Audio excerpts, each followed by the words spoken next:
If you stand quietly in the parking lot of a certain strip mall in New Jersey, or perhaps outside a retail park in the suburbs of London, or even on the outskirts of Sydney, you might feel it. There is a specific kind of heavy silence here. It is the silence of a modern ghost town. Before the graffiti appeared on the brickwork, before the plywood covered the automatic doors, and before the weeds began to crack through the asphalt of the parking lot, these buildings were something else entirely. They were cathedrals. They were the physical manifestation of the American dream for millions of children. They were the one place on earth where the rigid rules of the adult world didn't seem to apply. A place where imagination was wrapped in plastic and cardboard, stocked 20 feet high toward the warehouse ceiling. For over 60 years, this wasn't just a retail store, it was a rite of passage. Do you remember the feeling? The specific smell of the vinyl flooring, the overwhelming brightness of the fluorescent lights reflecting off thousands of boxes, the sheer, paralyzing joy of walking down those long, towering aisles, clutching a few crumpled dollar bills or a birthday card. For generations, this was the ultimate destination. It was the reward for a good report card. It was the magic of Christmas morning packaged in a big box with a giraffe on the front. But empires, no matter how beloved and no matter how ingrained in our culture, do not last forever. In 2018, the unthinkable happened. The giant fell. Over 800 stores across the United States were liquidated. 33,000 employees were cast aside, their livelihoods vanishing almost overnight. And an icon that had defined childhood for half a century simply ceased to exist. Most people think they know why this happened. They look at the empty, rotting buildings and they say, well, Amazon killed them. Or they shrug and say, kids just play on iPads now, nobody buys toys. But that is a lie. Or at least it is only a convenient, surface-level fraction of the truth. The murder of Toys R Us was not an accident of history. It wasn't just about changing technology or shifting consumer habits. It was a calculated financial extraction. It is a story of corporate greed, of disastrous decisions made in boardrooms far away from the toy aisles, and of a financial system designed to strip the value from a company and leave it to rot. This isn't just a story about toys. It is a story about how modern capitalism actually works. This is the rise, the glory, and the tragic, avoidable fall of the world's biggest toy store. To understand the death, we must first understand the life. And that life began with a man named Charles Lazarus. Lazarus was a visionary, though he likely wouldn't have used that word to describe himself. He was a cryptographer in the army during World War II. When he returned home in 1948, he looked at the world around him and saw one undeniable fact. His friends were having babies, lots of them. The baby boom had begun, and Lazarus realized all these new families would need somewhere to sleep. So at 25 years old, he opened a baby furniture store in Washington, D.C. called Children's Bargain Town. But Lazarus was observant. He noticed a pattern in his customers' behavior that would change retail history. Parents would buy a crib or a stroller only once. It was a one-time transaction. But those same parents would come back again and again, asking for toys to keep those babies occupied. Toys broke. Toys got boring. Toys were a recurring revenue machine. He realized the money wasn't in the furniture, it was in the fun. In 1957, Lazarus made a pivot that would define the industry. He adopted the supermarket model, shopping carts, long aisles, self-service, and massive inventory, and applied it to toys. He renamed the store Toys R Us, turning the R backward to mimic a child's handwriting. It seems normal to us now, but at the time, this was revolutionary. Before Lazarus, people bought toys in small, expensive specialty shops or in the limited seasonal sections of department stores around Christmas. Toys R Us changed the game. It was a category killer before the term even existed. It offered thousands of toys year-round at discount prices that smaller competitors couldn't match. The timing was perfect. Television advertising was exploding. Toys were no longer just wooden blocks. They were brands. Barbie, G.I. Joe, Hot Wheels, Mr. Potato Head. Manufacturers needed a place to sell these products, and Lazarus built the perfect stage. By the 80s and 90s, Toys R Us was a juggernaut. It controlled the toy industry with an iron fist. If a toy manufacturer wanted their product to be a hit, they had to go through Charles Lazarus. He didn't just sell trends, he dictated them. The company went public in 1978. It expanded globally. The mascot, Geoffrey the Giraffe, became as recognizable as Mickey Mouse. The jingle, "I don't want to grow up, I'm a Toys R Us kid," became the anthem of a generation. At its peak, Toys R Us sold 1 out of every 5 toys bought in the United States. It seemed invincible. But in business, invincibility is a dangerous illusion. As the new millennium dawned, the landscape began to shift. A new predator had entered the ecosystem: Walmart. Walmart didn't care about having the best toys or the most knowledgeable staff or the magical experience. They cared about one thing: price. Walmart began using toys as loss leaders.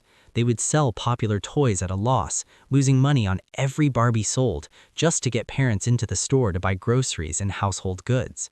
Toys R Us, which relied solely on toy profits to survive, couldn't compete with that math. They began to bleed. But the real threat was invisible. It was the internet. And this is where the story takes a turn from a battle of prices to a battle of strategy. In 2000, Toys R Us made a decision that many business experts now consider one of the worst corporate mistakes in history. Realizing they were behind on e-commerce and fearing they couldn't build a logistics network fast enough, they signed a 10-year partnership deal with Amazon. It seemed smart at the time. Toys R Us would be the exclusive toy vendor on Amazon, but in reality, they had just invited the fox into the henhouse. By partnering with Amazon, Toys R Us handed over their inventory, their pricing data, and their customer habits to the very company that would eventually destroy them. They taught their future executioner exactly how to sell toys. When the contract eventually dissolved, Amazon didn't need them anymore. Amazon had become the destination. Toys R Us had lost their monopoly on convenience. However, despite Walmart and Amazon, Toys R Us was still a massive company. It was still generating billions in revenue. It was wounded, yes, but it wasn't terminal. It could have survived. It could have pivoted. But in 2005, 3 sharks began to circle in the water. This is the part of the story that usually gets ignored, but it is the smoking gun. This is the moment the trigger was pulled. In 2005, Toys R Us was taken private in a leveraged buyout by 3 private equity firms: KKR, Bain Capital, and Vornado Realty Trust. The price tag was $6.6 billion. Now, the term leveraged buyout sounds complicated, but the concept is actually quite simple and terrifying. The buyers didn't use their own money to buy the company. They borrowed billions of dollars to buy it, using the company's own assets as collateral. Imagine you want to buy a house, but instead of paying for it yourself, you take out a massive loan in the house's name and then force the house to pay off that loan itself. That is essentially what happened. Overnight, Toys R Us went from having a manageable financial situation to owing over $5 billion in debt. This debt was a poison pill. It was a suffocating weight around the neck of the giraffe. Before the buyout, Toys R Us had cash. After the buyout, almost every dollar of profit the company made had to go toward paying the interest on that debt. We are talking about $400 million a year just in interest payments. Think about that number, $400 million a year. That is money that could have been used to renovate the stores, which were becoming dirty and outdated. It is money that could have been used to build a better website to fight Amazon. It is money that could have been used to pay employees better and improve customer service. Instead, that money flowed out of the company and into the pockets of Wall Street lenders. While the rest of the retail world was evolving into experiences with sleek Apple stores, interactive displays, and fast shipping, Toys R Us was frozen in time. Walking into a store in 2010 felt exactly like walking into a store in 1990, only sadder. The carpets were stained, the lighting was dim, the shelves were chaotic. The magic was fading, not because the employees didn't care, but because the company was being starved of the capital it needed to survive. It wasn't a business anymore. It was an ATM for private equity firms. For 12 long years, Toys R Us limped along. It was a zombie company, dead on the inside but still shuffling forward. The executives at the top continued to draw massive salaries, while the stores crumbled. They tried to cut costs, they fired knowledgeable staff and replaced them with fewer, lower-paid workers. The customer experience plummeted. Parents stopped seeing it as a magical destination and started seeing it as a chore. Why drive to a dirty store with messy shelves when you could click a button on Amazon and have it delivered tomorrow? The end came swiftly.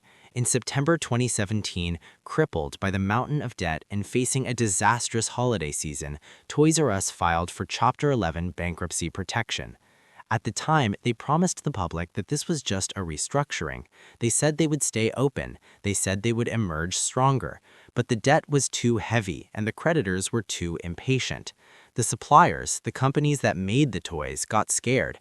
They stopped shipping goods to the stores because they were afraid they wouldn't get paid. Without new toys on the shelves for Christmas, the company was doomed. In March 2018, the announcement shook the world. Liquidation. All U.S. stores would close. For the 33,000 employees, it was a tragedy. Many of them had worked there for decades. They were the ones who knew everything about Lego sets and bicycle assembly. They were the soul of the company. When the end came, they were let go without severance pay. They were told to go home with nothing. Meanwhile, just days before the bankruptcy filing, the top executives had secured millions of dollars in bonuses for themselves. It was the final insult in a long saga of corporate looting. The final days of the stores were grim. Vultures picked the carcass clean. "Everything must go" signs plastered the windows. Fixtures were sold for scrap metal. The iconic colorful letters were ripped from the facades, leaving ghostly outlines on the brick. Parents walked through the aisles with their children one last time, not to buy, but to say goodbye. There was a palpable sense of loss. It wasn't just a store closing. It felt like a piece of American culture was being erased. Today, if you visit those sites, you will see the aftermath. Some of the buildings have been taken over by gyms or discount furniture warehouses or Halloween pop-up shops, but many of them are just empty shells. They sit there, rotting in the sun, monuments to a vanished era. So who killed Toys R Us? Was it Amazon? Was it the iPad? Was it Walmart? They all played a part, certainly. They were the wolves at the door, but the entity that unlocked the door and let the wolves in was Wall Street. The leveraged buyout model took a healthy, beloved company and burdened it with debt it could never repay. It prioritized short-term financial engineering over long-term value. It treated a cultural icon like a resource to be mined until it was empty. Toys R Us didn't die because we stopped loving toys. We still buy billions of dollars of toys every year. It died because it was sacrificed.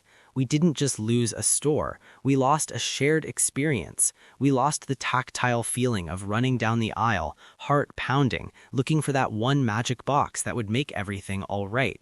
We lost the human connection of a physical space dedicated entirely to play. And that feeling that Amazon, with all its efficiency and speed, can never truly deliver. The warehouses are full, the delivery trucks are running on time, and the packages are arriving on our doorsteps. But the magic is gone. And looking at the empty concrete where the castle used to stand, one has to wonder, was it worth it? For the private equity firms, perhaps. But for the rest of us, we are left with nothing but memories and the silence of a playground after the children have all gone home.